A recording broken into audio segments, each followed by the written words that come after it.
Hey guys, Stephanie here, and I'm back with more movie chatter. And if this is your first time here, I want to thank you for checking out my channel. If you're a regular, welcome back.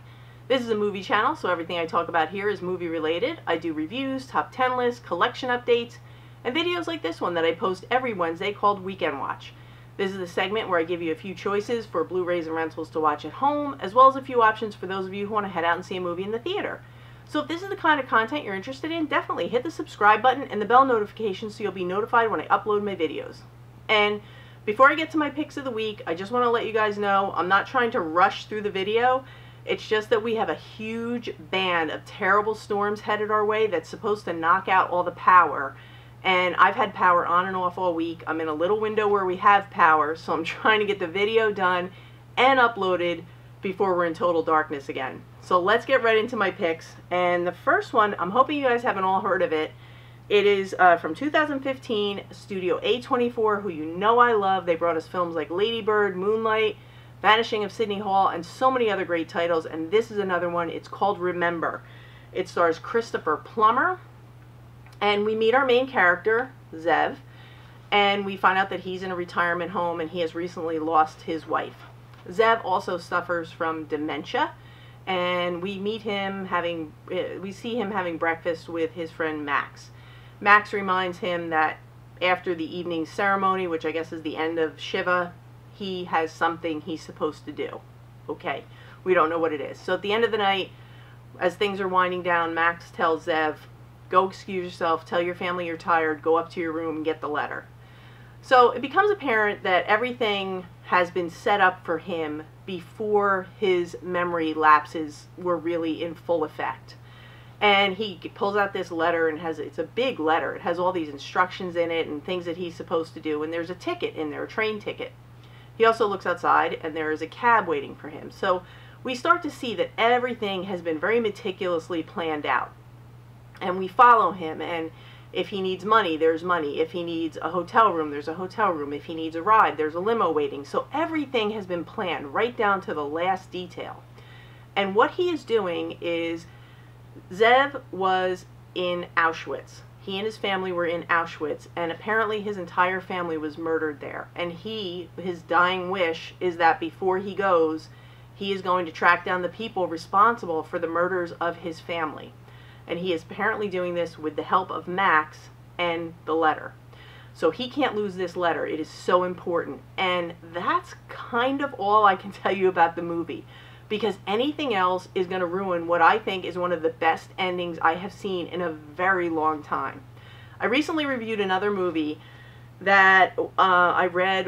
They said the ending was on par with Fight Club. And I didn't really agree with that assessment. I can tell you this movie might even be better than Fight Club. I was totally blown away. Complete surprise. I never saw it coming. So that's why I'm kind of tiptoeing around the facts. All I can tell you is just watch it, be patient with it, and you might say to yourself, why are we watching this guy meander from place to place, looking for these people, searching for these people, following this letter? What does it all mean?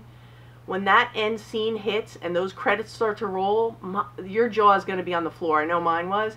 And I immediately wanted to go back and rewatch the movie and put it all together. It is so good, and it was a shock.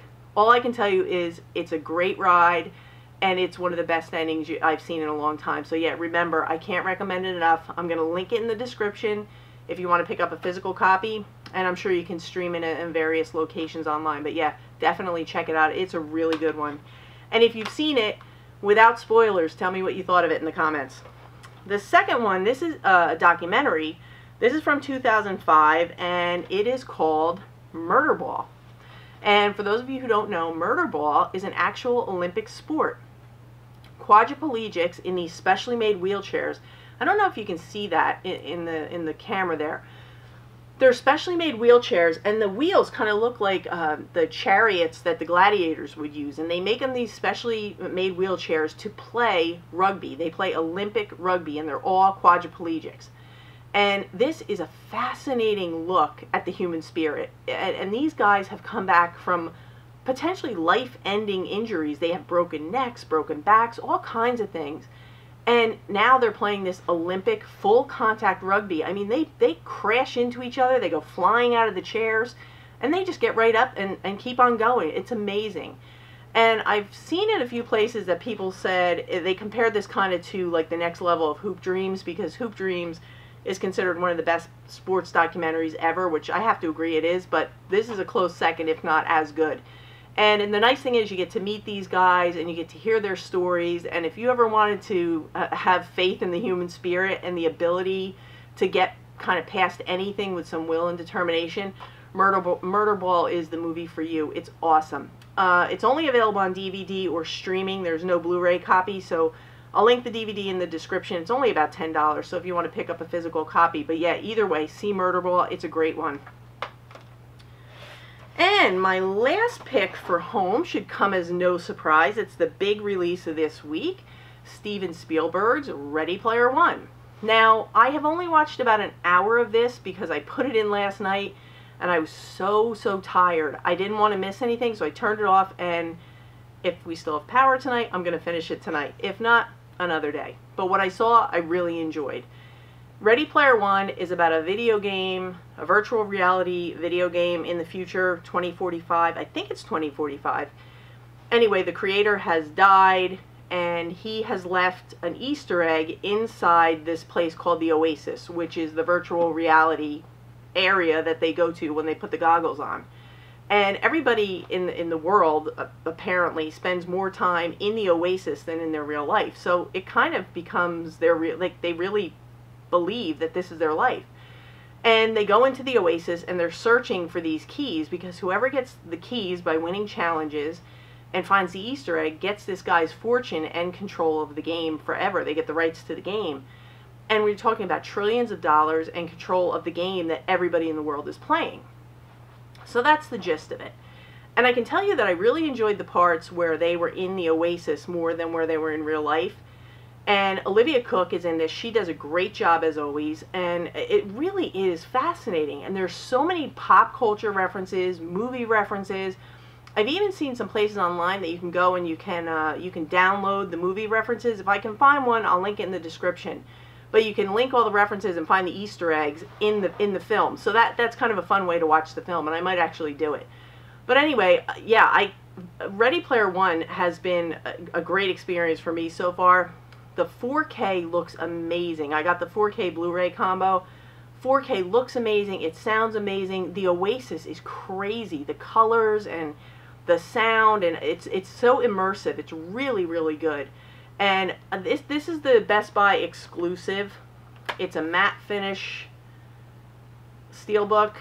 And then inside we have the picture of Wade's avatar. Wade is our main character. So yeah, if you can't get I know the other popular one was the Target 4K with the lenticular cover. I tried to get a snapshot of that or a little movie clip of that for you guys yesterday. But by 3 o'clock at my Target, they were wiped out. They didn't have them. So I'm assuming if you didn't get one already, you're probably not going to find them, or you may have a difficult time finding them. But yeah, Ready Player One, it seems like a fun time so far. I don't know how it's going to play out in the end, but I've heard pretty good things. So if you haven't checked this out, definitely check it out. Give it a watch. But yeah, it's a good one. So those are my picks for home. And as for the theater, there's some ones that are out there that are doing really good. One is called Three Identical Strangers, and it's about three identical triplets that were separated and pre-internet trying to reconnect. So that sounds really interesting. Then we have Sorry to Bother You, which is a comedy which people are just loving. It's about a telemarketer, and I talked about it in another video. Also, Mamma Mia, Second Time Around, seems to be being very well received, and Equalizer 2 seems to be making fans happy. So those are ones you can check out. The big one that's coming out this week, of course, is Mission Impossible Fallout, which looks to be amazing. And those just keep getting better and better, I think. The first one was great. The second and third were meh. And then the fourth and fifth started to get better again. So I'm really excited to see that. And then I just watched a trailer for another one called Blind Spotting, which looks really, really good. And just check out that trailer because it's hard to explain. Check it out. And that's up in like the high 90s on Rotten Tomatoes, which I know Rotten Tomatoes doesn't mean everything, but to me it's a good jumping off point with a new movie. But it looks like it's going to be well received, so check that out. So those are my picks for this week before the skies open up.